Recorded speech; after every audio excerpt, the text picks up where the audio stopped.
Let's open this Aquanerlie. For Aquanerlies, you actually have to dunk them in water in order for them to hatch. There's 3 different ones that we can collect. There's Aquamarine, Aquamine, I think that's how you pronounce that, and Aqualily. So let's see who we get.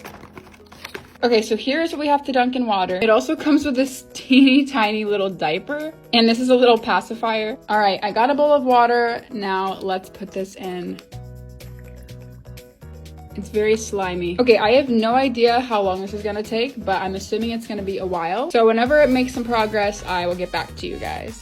All right, guys, I'm back, and it's actually been a few hours later. Only the bottom part was in water, but it's definitely ready. I checked it, so let's go ahead and see. This is definitely pretty messy, I will say that.